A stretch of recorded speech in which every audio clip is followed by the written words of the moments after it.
Question de Madame Fanta Berete à Madame la Ministre des Solidarités et des Familles. La parole est à Madame Fanta Berete. Merci, Madame la Présidente. Madame la Ministre, ma question concerne la possibilité d'inclure le dispositif du conseil conjugal dans le cadre de la politique de prévention des ruptures familiales. Même si en France, la grande majorité des enfants vit avec ses deux parents, la rupture familiale est un événement de plus en plus fréquent dans la vie des familles et globalement, tout type d'union et de situations parentales confondues, la propension à se séparer n'a cessé d'augmenter au cours de ces dernières années. Alors comment éviter les séparations ou permettre qu'elles se déroulent mieux ? Plusieurs rapports soulignent l'intérêt d'œuvrer à la prévention des conflits interfamiliaux. Dès 2014, le Haut Conseil de la famille, de l'enfance et de l'âge recommandait de développer les services de conseillers conjugaux et familiaux. Et d'ailleurs, ces recommandations ont été reprises en 2018 dans la stratégie nationale de la lutte contre la pauvreté. Dans ce domaine, l'association Familia, qui est située dans ma circonscription, a inauguré cette année une maison d'accueil qui mène une action de terrain en accompagnant les couples et les familles par l'intermédiaire justement de conseillers conjugaux et familiaux.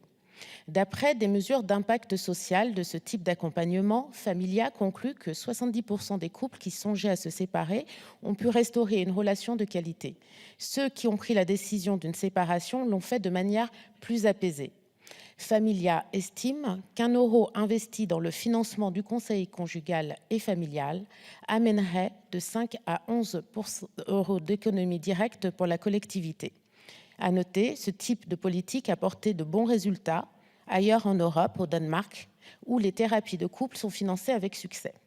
Madame la Ministre, ma question est donc la suivante. À l'image de la médiation familiale, serait-il envisageable d'inclure un financement du conseil conjugal et familial dans la politique de prévention des ruptures familiales ? Je vous remercie.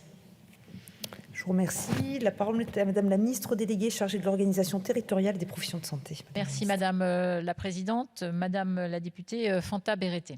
Vous interrogez la Ministre des Solidarités et des Familles au sujet du rôle du conseil conjugal et familial. Vous soulignez très justement l'importance d'une mobilisation des pouvoirs publics pour accompagner les couples et les familles après une séparation, notamment lorsque celle-ci est conflictuelle, à travers des dispositifs tels que la médiation familiale ou les espaces de rencontre. Cependant, il est crucial de reconnaître que l'accompagnement proposé aux couples en difficulté avant la séparation reste à ce jour largement insuffisant. Des dispositifs d'information, de consultation et de conseil familial sont en effet disponibles et financièrement soutenus par l'État.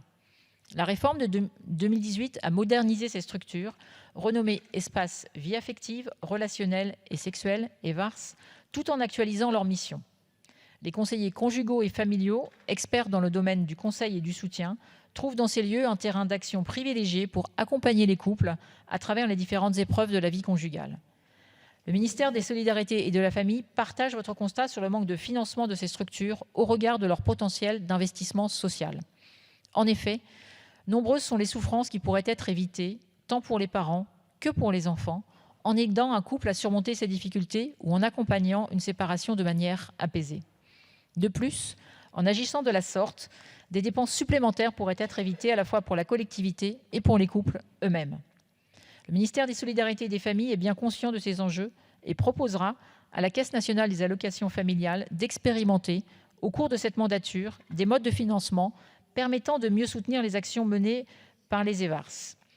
Il est par ailleurs convaincu que la philosophie de l'investissement social doit également s'appliquer à l'accompagnement des couples et des familles, et ce, avant même que les difficultés ne conduisent à une séparation. Je vous remercie.